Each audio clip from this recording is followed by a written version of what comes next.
ఓకేనా? రెడీనా? మీడియా మిత్రులకు నమస్కారం.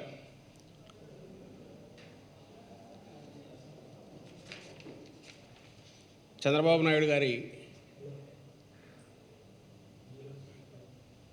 డెస్పరేషన్, ఫ్రస్ట్రేషన్ బాగా పరాకాష్ఠకు చేరిందనేది గత వారం రోజులుగా ఆయన రోజు మాట్లాడుతున్న మాటలు బట్టి కానీ ఆయన చేష్టలు చూసినా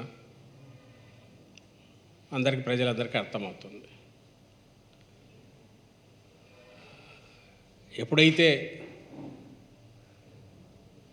తాను కలలుగన్న ఆ కూటమి పొత్తు అవన్నీ వికటించినాయో, అది కూటమి పొత్తు దగ్గర నుంచి, సీట్ల ఖరారు దగ్గర నుంచి, ఆఖరికి అభ్యర్థులను పెట్టుకోవడంలో కూడా తన కూటమిలో భాగస్వాములు అని వాళ్ళు అనుకుంటుంటే, వాళ్ళు తన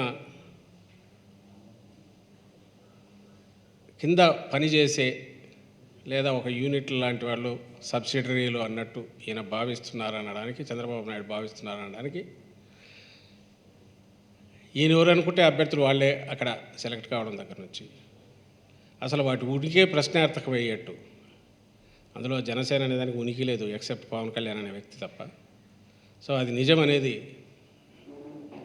ఈయన మనుషులను తీసుకెళ్ళి అక్కడ చేర్చి అప్పటికప్పుడు కండువాలు కప్పి చంద్రబాబు నాయుడు గారి మనుషులకు టికెట్ ఇవ్వడం ద్వారా అది రుజువైతే, జాతీయ పార్టీగా అందులో అధికారంలో కంటిన్యూస్ 2 సార్లు నుండి 3వసారి కూడా మళ్ళీ అధికారంలోకి రావాలనుకుంటున్న బీజేపీ, అక్కడ కూడా ఈయన అనుకున్నట్టే సీట్ల ఖరారు జరగడం, ఇది బహుశా ఆ పార్టీలను నమ్ముకొని ఉన్న జనసేన కానీ బీజేపీని కానీ ఉన్న వాళ్ళందరికీ ఎంత నిరాశ కలిగించాయో, ఆగ్రహం తెప్పించాయో, అది రచ్చకెక్కడం వల్ల జరుగుతున్న గొడవలు, గందరగోళం, ఇవన్నీ ఆఖరికి ఎక్కడికి పోతున్నాయంటే ఇంకా నెలలో జరగబోయే ఎన్నికలు, నెల 10 రోజులు, నెల 8 రోజులు, 10 రోజులు కూడా లేదు.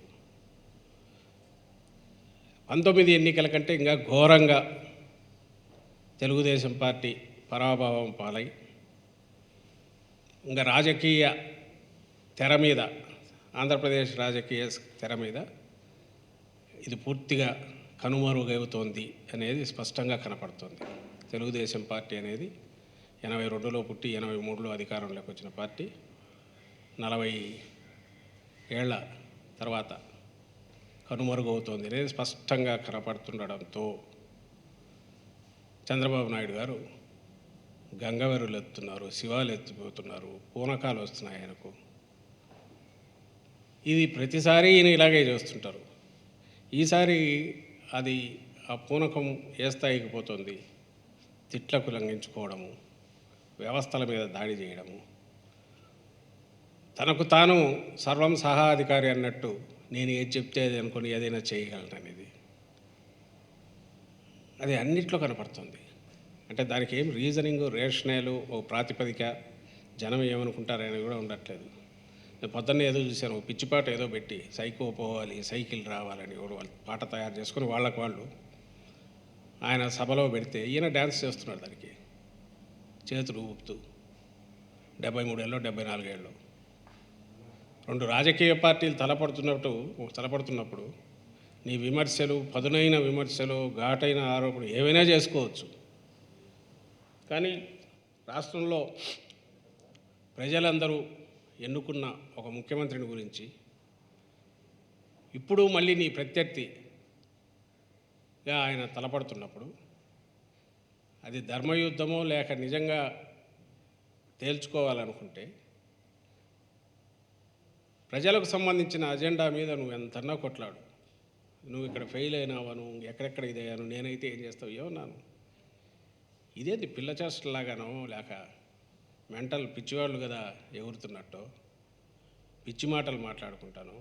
ఎవరిని సైకో అనాలి? ఆ ఎగిరే చంద్రబాబు నాయుడు అనాలనా, లేక నిబ్బరంగా ప్రజల్లో అంత ఇదిగా ఆత్మవిశ్వాసంతో అడుగులేస్తూ ప్రజలతో ప్రేమగా, పేదలతో ప్రేమగా, మహిళలు, పిల్లలు అందరూ ఎగబడి జనసముద్రం కనపడుతున్న జగన్మోహన్ రెడ్డి గారిని అనగలను. జనం ఏమనుకుంటారో మొహం మీద ఉమ్మేస్తారనే ఇది కూడా లేకుండా ఎలా అలా తయారయ్యాడంటే సెనిలిటీ అని అనుకోవాలి. 73, 74 ఏళ్ళ తర్వాత సెనిలిటీ అంటే గుర్తొచ్చింది. నేను అది ఏదో ఇది అనుకున్నా. మొన్న చూస్తే తిరుపతిలో మాట్లాడుతూ అది నిజంగానే అన్నాడంట.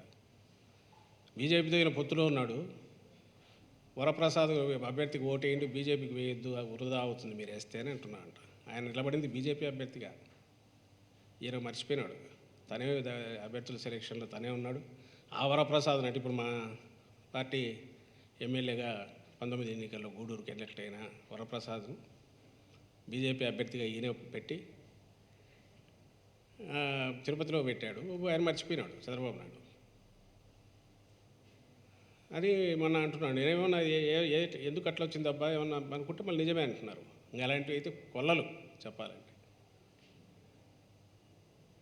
ఈయన వ్యవస్థల గురించి, వ్యవస్థల మీద ఏ రకంగా ప్రెజర్ పెడుతున్నాడు అని అంటే, ఈరోజు అపోజిషన్ కాబట్టి డెస్పరేషన్లో అనుకుంటే మళ్ళీ గుర్తొచ్చి తీయించిన. మీరు చూడండి, 19లో కూడా ఆ రోజు అధికారంలో ఉన్నాడు ముఖ్యమంత్రిగా. ముఖ్యమంత్రిగా అధికారంలో ఉండి ఎలాంటి ఇది చేశాడో ఒక్కసారి చూడండి. పెట్టమ్మా సౌండ్.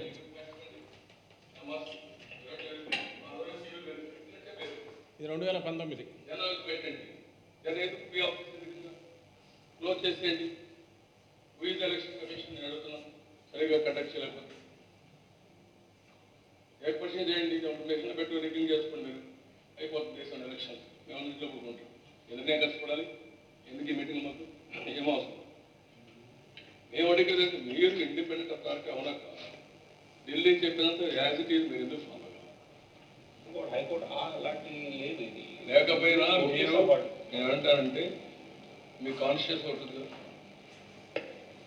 మాస్క్ వన్ అంటే పోస్ట్ ఆఫీస్ వారు హ్యావింగ్ పవర్స్ ఏమంటే అబాలిష్ చేయమనండి. మిమ్మల్ని అందరూ తీసేయమనండి, ఆయనే పెట్టుకోమని ఒక క్లర్క్ పెట్టుకొని చేయమని మేము చూస్తాం. ఎలక్షన్ కమిషన్ అన్నీ నేను చెప్తున్నాను. అంత ఈజీగా నేను వదిలిపెట్టింది టేకప్ చేశారంటే లాజికల్గా పోవచ్చు.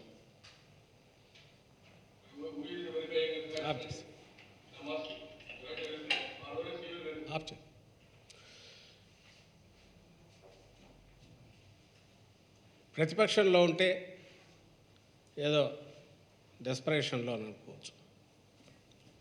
అప్పుడు ఆయన ముఖ్యమంత్రి ఎప్పుడు, ఇది 2019 ఐ థింక్ ఏప్రిల్లో ఎన్నికలకు 10 వారం ముందేమో.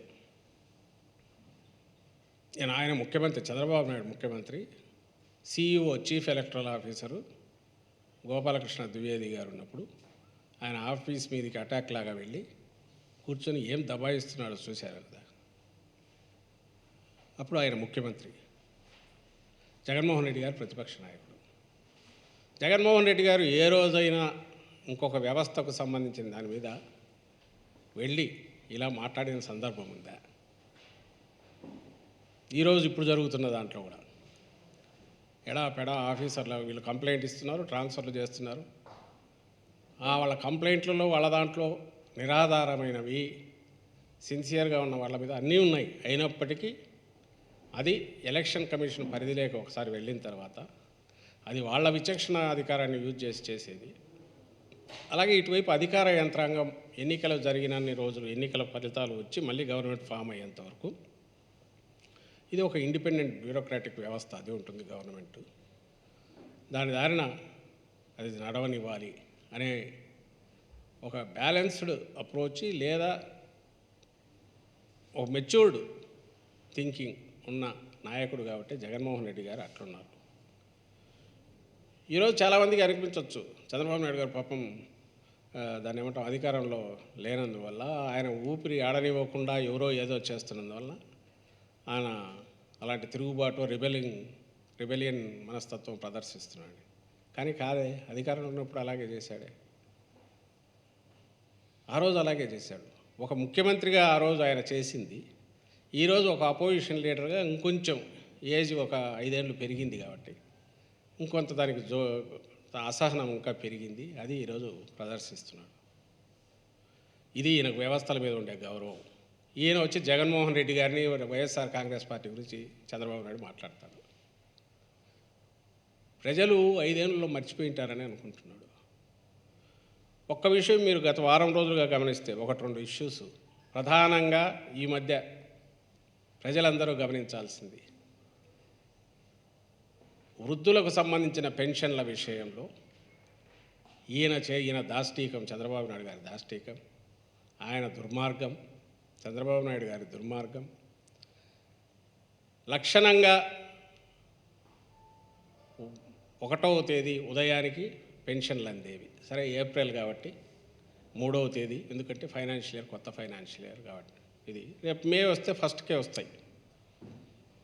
మే వస్తే మే ఫస్ట్కు అప్పటికి వాలంటీర్లు చేయడానికి లేదు, ఎందుకంటే మే 13th, జూన్ కూడా ఉండదు, ఎందుకంటే వాలంటీర్లకు డైరెక్షన్ వచ్చింది ఈసీ నుంచి. కాబట్టి ఆ తొలి రోజు ఎప్పుడైతే అప్పుడు తెల్లవారుజామునే పొద్దున్నే వెళ్ళి డోర్ కొట్టి చిరునవ్వుతో పెన్షన్ ఇవ్వడం అనేది గత 4 ఏళ్ల 10 నెలలు, అంటే వచ్చి వాలంటీర్ల వ్యవస్థ రావడానికి 3 నెలలు 4 నెలలు పట్టింది. కాబట్టి ఇది జరుగుతూ వచ్చింది ఆంధ్రప్రదేశ్లో ఆనవాయితీగా, ఒక బ్రహ్మాండమైన వ్యవస్థ. నువ్వు కక్షతో, చంద్రబాబు నాయుడు కక్షతో ఆయన వెనక ఆయనకు దిక్సూచి లాంటి ఈనాడు, ఆంధ్రజ్యోతి అంటే రామోజీరావు, రాధాకృష్ణ వీళ్ళు నడుపుతూ ఓ దుష్ప్రచారం, విష ప్రచారం వాలంటీర్ల వ్యవస్థ మీద ఎట్లా చేసుకుంటూ వచ్చారనేది మీరు అందరూ గమనిస్తే, ముందు నుంచి ఏదైతే భయపడుతున్నామో వీళ్ళని కరెక్ట్ ఎన్నికల పేరుతో చెప్పి వీళ్ళని దూరం చేస్తారు. దానివల్ల ఆయన సాధించేది ఏంలే, ఎందుకంటే 4 ఏళ్ల పాటు ఒకవేళ